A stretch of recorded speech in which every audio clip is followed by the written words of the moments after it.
Ngatisinzwa kuvaviwa kusviniwa mumazuva apera panhengo.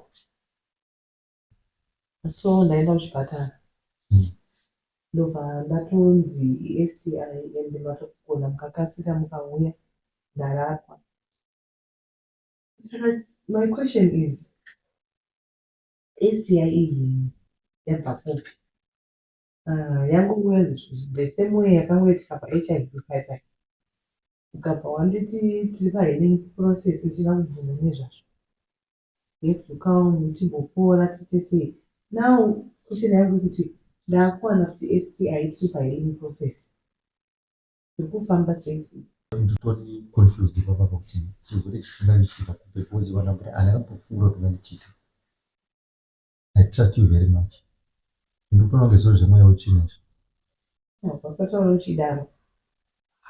Isusu pese apa tiri pahealing process. Asikunzwisisa zvandikutaura kuti kutaura nyaya yesiki. Kuti yabva kupi? Siki.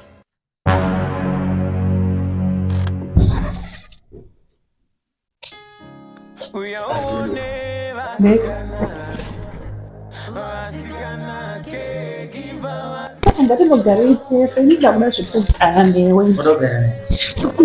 Chandipedza pambedha pini.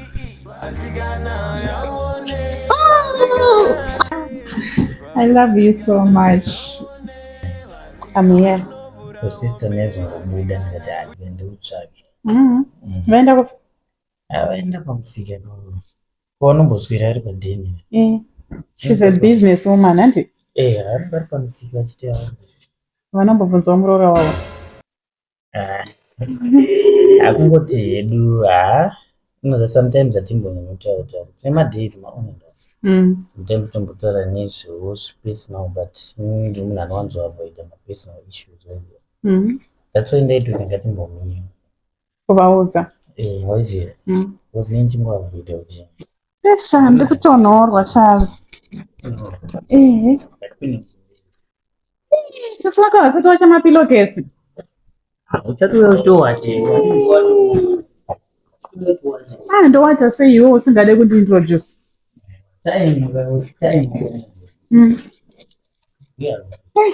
Munotsamira sei mapilosi akadaisowa? Let's not waste time. Shaini ndikutokunzwira. Sure. Natso nemakondomu.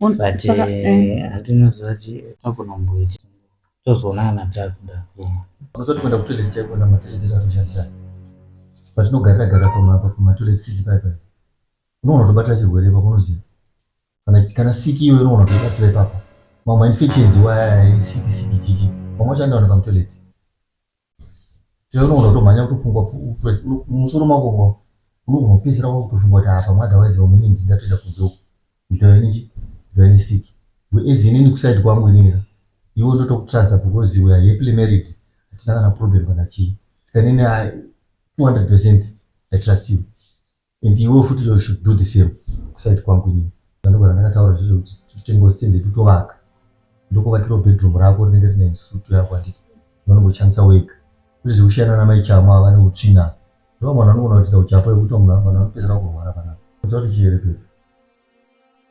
inachasebebhilisi kuti patori nemunhu anototisairira mhepo chache kutisara nezvirwere handikuona kuti nezviti kubva muHIV muAIDS imomo takupinda futi musiki vanhu vanenge vachitori nezvikwambo vanenge vachitoteketa vachitoti mhepo idzi ngadziende kwavari ikoko dzekusangana nemaproblems ezvirwere ndikekupedzera kwacho tozopedzera wakonzitensa yatotibata handikukunzwa pepe so you don't have to worry kuchemewa hapana kuchema tofanira kutombofamba kutombosimba kufamba chaiko chaiko chadha kun'anga kana kumaprofita chava atori nesimba katimbobatsirwa handikuti usacheme kana you don't have to cry uri kuchemei unozwa kuti mhepo ikasairirwa ukatanga kuchema inobva yatosimba unoziya inyaya yekuti tofanira kuti tingobatsirwa chete zvinhu zvatopera otherwise unogona kuti shamisika kuti patozozenda next time unotestwa Unotozwa kuti pamwe tatato negative. Ingoita zvinhu zvekuti tigare tese chaizvo. Kudogara munhu. Because nechikusuwa. Kudaro. Hazviite kuti sisi vako vangotsvagawo imba alright. Since now maamesa handisi. Hazviite kuti vangotsvaga zvavo imba. Mochingogara, your adults. You guys. Kugara padhini pavo ndi. Vangogarawo padhini pavo chazi. Hatorunga izvozvo. Saka tichitesera rini. Handizvo zvinorongwa kana vanhu vake. Yes. Ivogarawo kwavo. Isusu toitawo zvelife yedu. Because look at us now. Nijongwane hilo tomwelera kusleep over. But then I can't because sisi vako varipo. Ndipesisitani manje. Mitombo wakunyanya. Patini kuti tingo. Handozvisota bekuti. Sewombondisuwa here manera. Singaiti. Uzondototedzana kurara. Panenge nezuro ndakamuka mapast 2. Ndaikugaya ndaikufunda. Serious? Yes. Ndikugaya chida before chamuna. So let's make a plan. But in the way this is ndakamboita paya.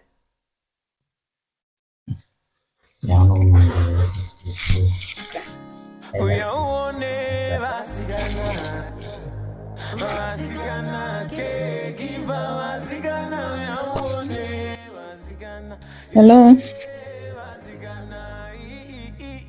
Ndeipi? Chama ndisinzwa bho. Ndine problem andinayo. Can I see you ndokudza face to face? Yes. Kwenye. Yes, zviri Kwenye kwada. Kana ndisingambokwenye. Are you okay? Yes, of course. Ndakwenya ndambokwenye. Unongokwenye wona. Hayo aka. Hello. Zero. Ndambokwenye. Mangu matokanga kuona. Saka zviri Urikundisa kukwenya kuti kutokwenye. Maybe ndangovarairwawo. Ndofunga ndangovarairwawo. Ndangovarairwa shu. Ndamuramba makanditaridza naye. Asi ndikutoshamisa kani. Bonzo. Alright.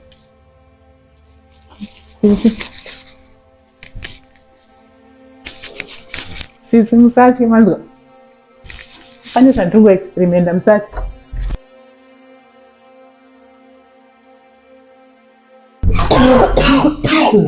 Wenda kuzorora.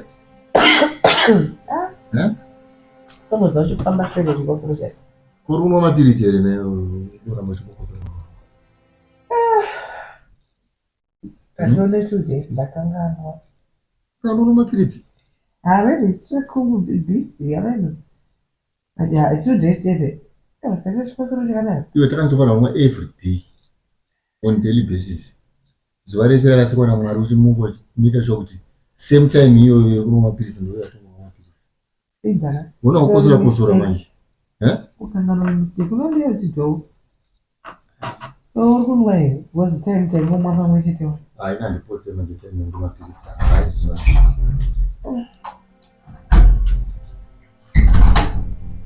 Maskera sei vangu. Maskera sei. That's great.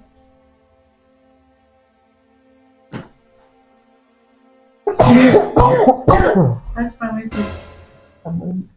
Sisi wako arongokosora. Umeita flu. Iflu. Sangotsvaga malemoni neuchi. Nezumbani. Zvingaite nani. Atonora makumaka masosi. Atonora akagurwa mapulling socks. Ipulling here. Aiwa. Unosvika kumusoro. Unosvika. Oh! Wasafunga nderere nemusco. Aiwa haka. Ndaiti makapomba bhegi napasi. Aiwa.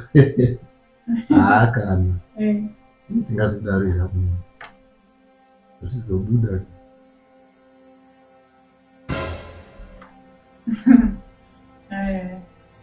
Hazvinoiti. Vana vanotinzira nyasha.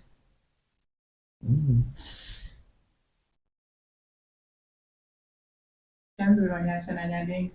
Aiwa ndizvozvo. Kumabike kona sinaidi. Ndio kwa sababu biko hapana. Ndio nakubikira imani nzako. Kuzoea kurusha kukuta sana hivi. Na shalom. Utatu mzalanya chikawa kutubana ndio chama rongo. Ndakubikira ene wangu. Mimi mtoa mvura. Ndio zambibikira. Kwenda wanaenda mko. Asimtange mageza maoko. Alright.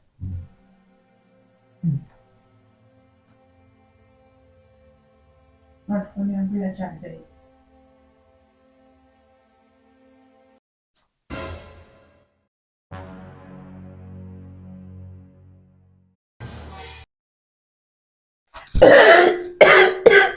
Sisi fanya hivi nono, hivi ni za mchaje.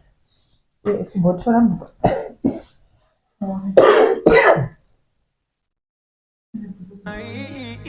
Bazigana yaone, bazigana kekiva, bazigana yaone, bazigana novura wombe, bazigana. Anzi kuna mimi. I hope it's not what I think. What are you thinking? Mwana arikuratidza masainzi esiki. So what are you trying to say now? Ini ndakaibatwa manje ndakakwa. Iwe hakusati warapwa. Mwana akuratidza masainzi esiki. Zviri kufamba sei handisi kuziva zvekuitika. So what are you trying to say? Ungeza kuti kudii? Asi ungeza kutaura kuti inini ndoda nemini wako ndakadai nemini wako here. Is there any time wakambondisiya pana manje nemini wako titika kana? Masainzi andingoona. Apa timataurawo kutaura kuti iye aita siki inini iwe wakaita so pamene zvauri kuedza kuti zvati ndokuedza kuburitsa kuti kudii. Urondisanganisa papi naye iwe. Wambondoona ndine siki here. Kubva zvakanonorapwa siki iwe wambozwa ndichikomplaina neni kuti ndikuvaviwa ndikuzoda ndikudai kana unorapwa siki. Sodo ndipinza iwewo munyaya dzako dzokuti iwewo wane siki yako ndinoda ndikuti ndoziva kuti wakaiona kuti Iwe wamboenda here kunotestwa. iwe siki inoda kutestwa here kana kuti siki inongobuda yega inongokuratidza yega. Uedza kutsvaga kuti uone kuti zviri kufamba sei pamwana. But you don't have to accuse me. Utondiaccuse ndokunyatsoaccuse kuti pachena ikoko. Ndambodaro here. Saka wati kudii? Uye uchaita kuti uzive kuti isiki yana ichi. Ukanakara nemurume munhu akagadzira. Sikuti singofunga zvemushonga. Pamwe runyonga rwaatoiswawo. Iwo uchingoti hanzi yepi i6. Akudza kuti ane siki here. Andikubvunza ngatipindurane tikubvunzana. Iye ambotaura here kuti ini ndine siki. Bosi kukwenya zvingorwa kuti munhu wese kana angokwenya kana siki. Haana handina kutaura asi masainzi. Munina kwakavhengedzera vanoona kuti zvese zvinangorora nevarume vana. Izvo kuti watanga kundiaccuse inini manje kuti inini ndine siki wati. Handitomboka ndakaumika. Kamunenge maona siki dzenyu ikoko hama inosadza naisiki dzenyu ikoko. Kutodwa ndiinkluda inini munyaya dzesiki dzenyu dzamunenge muinadzo. Iwe kana waita siki yaita siki inini sei ndisina kuita siki yacho. Wandibhowa manonda izvozvo basa rese. Uinzwa kuti nyaya iyo. Naiwe Fidzi, ndokwatosvitsa nenyaya, ndokwazvatosvika here. Why me? What have I done to deserve this? Yeah. Why me? What